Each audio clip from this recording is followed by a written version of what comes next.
ఒకే పత్రిక సుదీర్ఘ ప్రయాణం. ఆంధ్రప్రభలో 37 ఏళ్ల పాత్రికేయ ప్రస్థానం. అలుపెరగని జర్నలిస్ట్, అవిశ్రాంత కలం యోధుడు మెండు రవీందర్.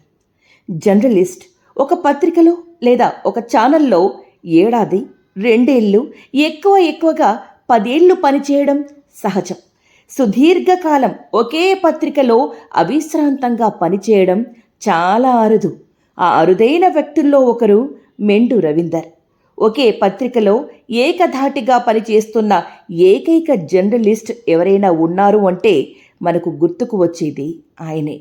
తెలుగు రాష్ట్రాల్లో 37 ఏళ్లుగా ఒకే పత్రికలో పూర్తికాలం జర్నలిస్టుగా పనిచేస్తున్న ఏకైక కలం యోధుడు మెండు రవీందర్.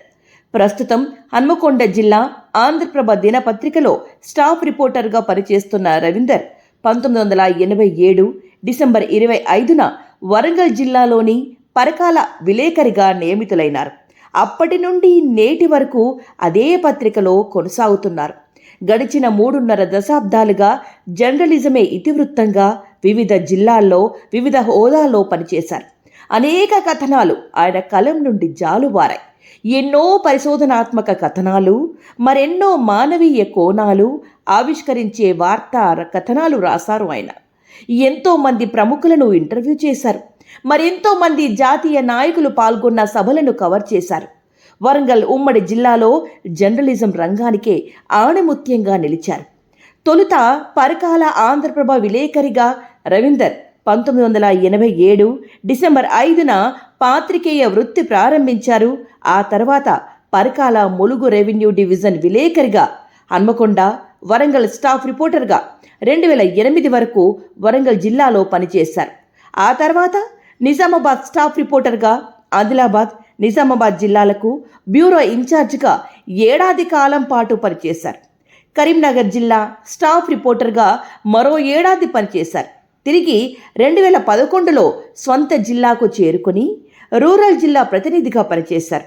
2012లో వరంగల్ బ్యూరో ఇన్ఛార్జ్ బాధ్యతల్ని స్వీకరించారు. 2018 వరకు అదే పదవిలో కొనసాగారు. కొంతకాలం పాటు ఉత్తర తెలంగాణ ఆంధ్రప్రభ ప్రతినిధిగా పనిచేసిన రవీందర్ ప్రస్తుతం హన్మకొండ జిల్లా ప్రతినిధిగా కొనసాగుతున్నారు. జర్నలిజంలో ప్రవేశించిన 37 ఏళ్లలో మరే పత్రికలో చేరకుండా ఆంధ్రప్రభలోనే పనిచేస్తున్నారు. పూర్తికాలం జర్నలిస్టుగా కొనసాగుతున్న రవీందర్ తన పాత్రికేయ జీవితంలో ఎన్నో సంచలనాత్మక పరిశోధనాత్మక కథనాలు వెలుగులోకి తీసుకువచ్చారు. రోడ్లు, ప్రాజెక్టుల నిర్మాణంలో జరిగిన అక్రమాలను వెలుగులోకి తేవడంలో పలువురు ఇంజనీర్లు సస్పెండ్కు గురైనారు. పరకాల విలేకరిగా పనిచేస్తున్న సందర్భంలో 1989లో వెలుగులోకి వచ్చిన రోడ్డు కుంభకోణంలో 8 మంది ఇంజనీర్లపై వేటు పడింది. పరకాల నుండి కొప్పుల అనే గ్రామం వరకు రోడ్డు నిర్మాణానికి 30 లక్షల మంజూరు కాగా పనిచేయకుండానే నిధులు కాజేసిన కథనం అప్పట్లో సంచలనం రేకెత్తించింది. దీనిపై విజిలెన్స్ విచారణ అనంతరం ఏఈ నుండి ఈఈ వరకు 8 మంది ఇంజనీర్లు సస్పెండ్కు గురయ్యారు. భూపాలపల్లి అటవీ ప్రాంత గ్రామాలకు జీవనాధార బావులు మంజూరైనాయి.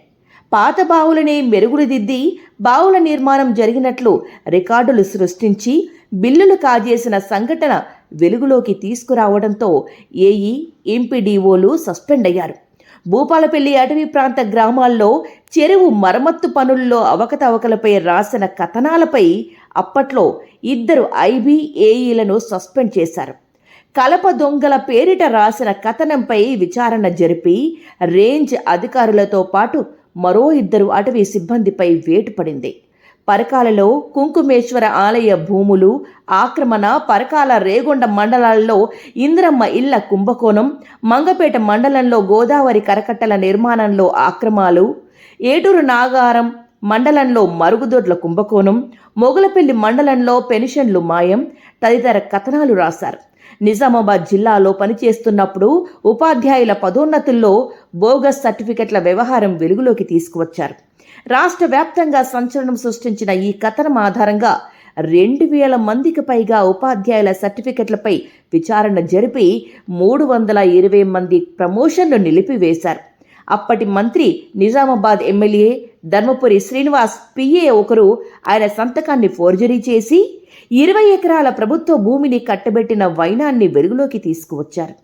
నిజామాబాద్లో రంగనాయక ఆలయ భూముల ఆక్రమణ, నిజాం సాగర్ ప్రాజెక్టు ఆధునీకరణ పనుల్లో అవినీతి, తెలంగాణ విశ్వవిద్యాలయం భవనాల నిర్మాణంలో లొసుగులు, కర్ణాటక తెలంగాణ అంతర్రాష్ట్ర లెండి ప్రాజెక్టు పనుల అక్రమాలు, బోధన్లో ఇసుక మాఫియా, కర్ణాటక మహారాష్ట్ర సరిహద్దు చెక్ పోస్టుల్లో నకిలీ వేబిల్లుల దందా, మహారాష్ట్రలో బాబ్లీ ప్రాజెక్టు అక్రమ నిర్మాణం లాంటి పరిశోధనాత్మక కథనాలు రాశారు.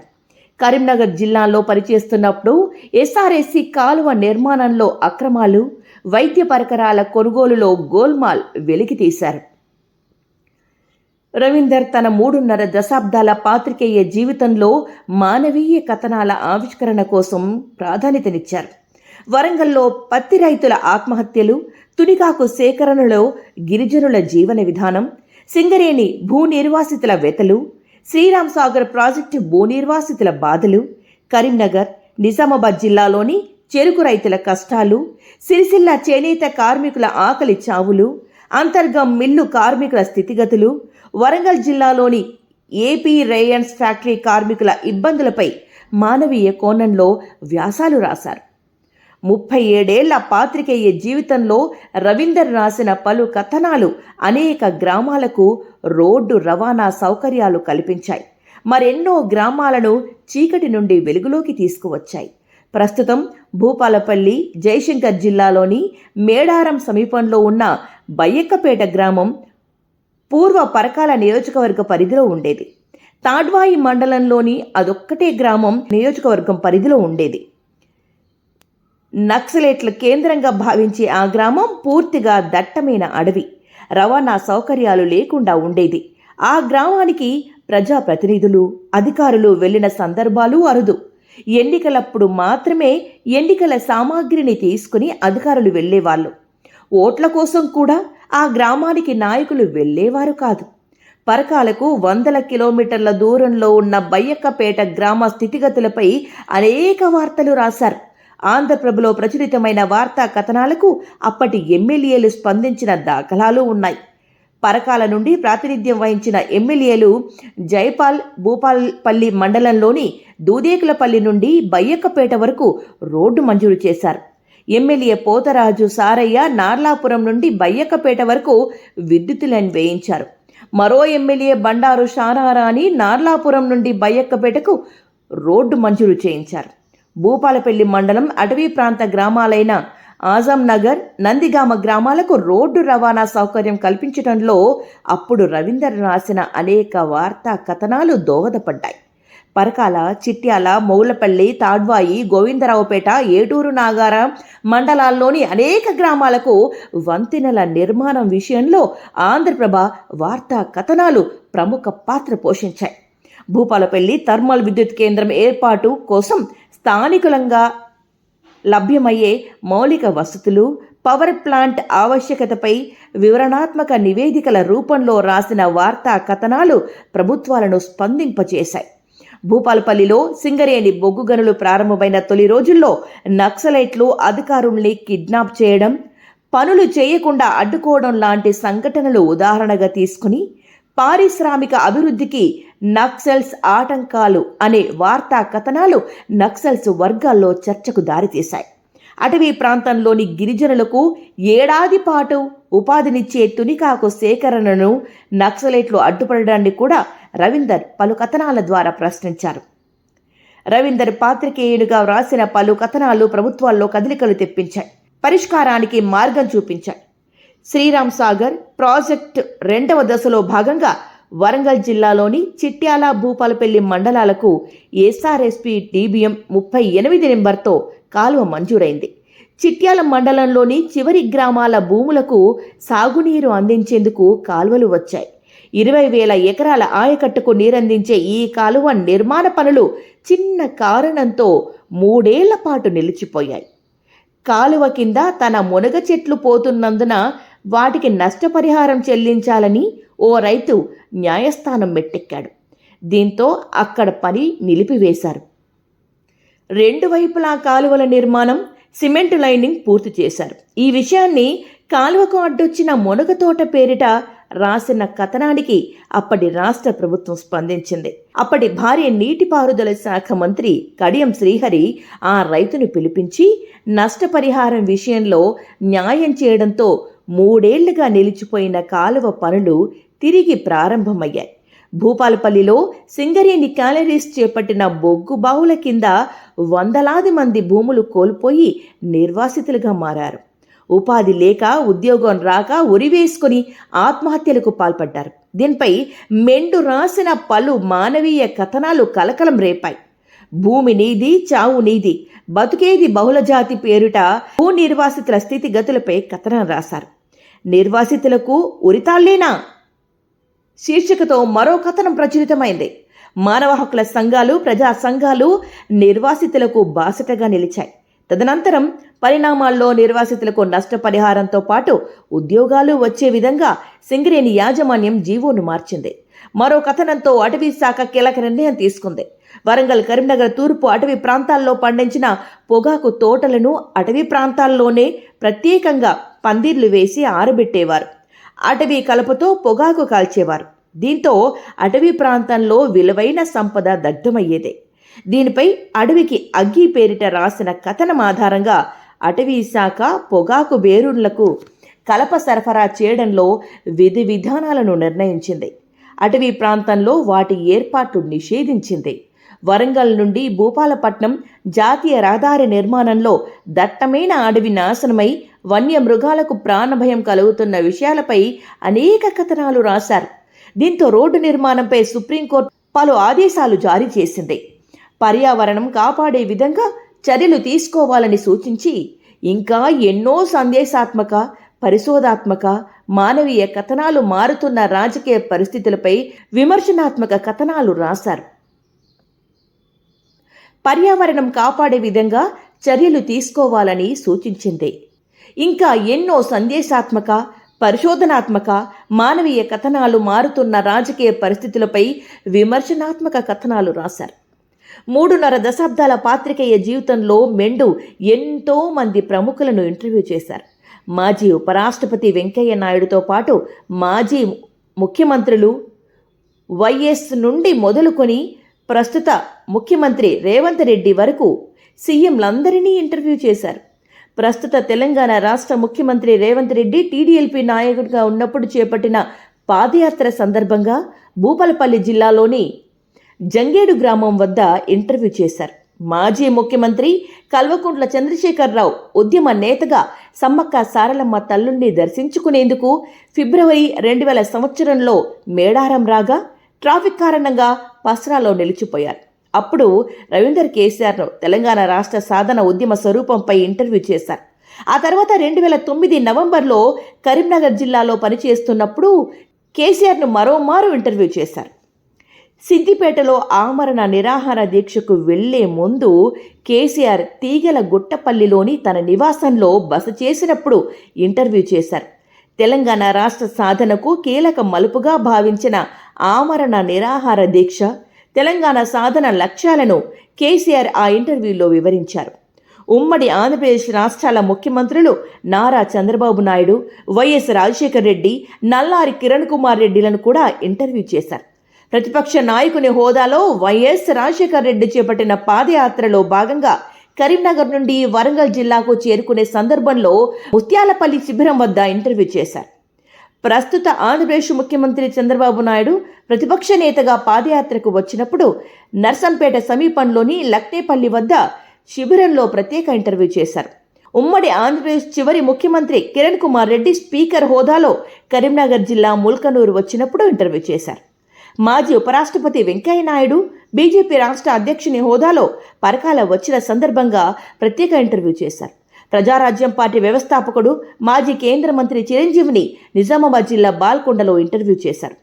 1990 దశకంలో అప్పటి చంద్ర పుల్లారెడ్డి వర్గం నక్సలైట్ నాయకుడు సామా అంతిరెడ్డి, అప్పటి పీపుల్స్ వార్ అగ్రనేత నల్ల ఆదిరెడ్డి, సిపిఐ కేంద్ర కమిటీ సభ్యులైన కేరళకు చెందిన కె రామచంద్రన్, పంజాబ్కు చెందిన దర్శన్ సింగ్ ఖట్కర్, మాజీ నక్సలైట్ నాయకుడు కేజీ సత్యమూర్తి లాంటి నాయకులను ములుగు అటవీ ప్రాంతాల్లో కలిసి ఇంటర్వ్యూ చేశారు. ఎంతోమంది జాతీయ నాయకులు పాల్గొన్న సభలను కవర్ చేశారు. ప్రధాని నరేంద్ర మోడీ, మాజీ ముఖ్యమంత్రి ఎన్టీ రామారావు, మాజీ ప్రధాని పివి నరసింహారావు, మాజీ ఉప ప్రధాని ఎల్కే అద్వానీ, బీజేపీ జాతీయ అధ్యక్షుడు అమిత్ షా, కాంగ్రెస్ పార్టీ అగ్రనాయకులు సోనియా గాంధీ, రాహుల్ గాంధీలు పాల్గొన్న ఎన్నో సభలను హాజరై వార్తలు రాశారు. వరంగల్ జిల్లాకు చెందిన ప్రముఖులైన కాళోజీ నారాయణరావు, దాశరథి, ప్రొఫెసర్ జయశంకర్ల గురించి ఎడిటోరియం పేజీల్లో పలు వ్యాసాలు రాశారు. ప్రెస్ క్లబ్, జర్నలిస్ట్ సంఘాల కార్యకలాపాల్లో తొలి నుండి రవీందర్ కీలక పాత్ర పోషించారు. 4 పర్యాయాలు పరకాల ప్రెస్ క్లబ్కు అధ్యక్షునిగా పనిచేశారు. సింగరేణి కోల్ బెల్ట్ జర్నలిస్ట్ సంఘానికి ఉపాధ్యక్షునిగా వ్యవహరించారు. అప్పటి ఆంధ్రప్రదేశ్ వర్కింగ్ జర్నలిస్టుల సంఘం వరంగల్ జిల్లా యూనిట్కు 2 సార్లు ఉపాధ్యక్షునిగా, 2 పర్యాయాలు జిల్లా శాఖ కన్వీనర్గా పనిచేశారు. రాష్ట్ర కౌన్సిల్ సభ్యునిగా 4 పర్యాయాలు, రాష్ట్ర కార్యవర్గ సభ్యులుగా 2 పర్యాయాలు, ఇండియన్ జర్నలిస్ట్ యూనియన్ జాతీయ కౌన్సిల్ సభ్యులుగా 1 పర్యాయం పనిచేశారు. ఆ తర్వాత అల్లం నారాయణ నాయకత్వంలోని తెలంగాణ రాష్ట్ర వర్కింగ్ జర్నలిస్టుల సంఘం రాష్ట్ర కార్యవర్గ సభ్యునిగా, రాష్ట్ర సంయుక్త కార్యదర్శిగా, వరంగల్ రూరల్ జిల్లా అధ్యక్షునిగా పనిచేశారు. ప్రస్తుతం ఇండియన్ జర్నలిస్ట్ యూనియన్ జాతీయ కౌన్సిల్ సభ్యులుగా కొనసాగుతున్నారు. ప్రభుత్వం నియమించే media accreditation committee, media monitoring కమిటీల్లో సభ్యునిగా పనిచేశారు. ఉమ్మడి వరంగల్ జిల్లాలో సాధారణ ఎన్నికల సందర్భంగా మీడియా మానిటరింగ్ సర్టిఫికేషన్ కమిటీలో సభ్యునిగా పనిచేశారు. ఆ తర్వాత వరంగల్ గ్రేటర్ ఎన్నికలు, 2014 శాసనసభ ఎన్నికలు, 2019 శాసనసభ ఎన్నికల్లో జిల్లా కలెక్టర్ అధ్యక్షతన ఏర్పాటైన మానిటరింగ్ కమిటీలో సభ్యునిగా పనిచేశారు. 2023లో జరిగిన సాధారణ ఎన్నికల్లో వరంగల్ జిల్లా మీడియా మానిటరింగ్ కమిటీ సభ్యునిగా, 2024లో జరిగిన వరంగల్ పార్లమెంట్ ఎన్నికల్లో ఎంసీఎంసీ కమిటీల్లో సభ్యునిగా కొనసాగారు. ఎన్నికల్లో చెల్లింపు వార్తలకు వ్యతిరేకంగా కమిటీలో కీలక పాత్ర పోషించారు.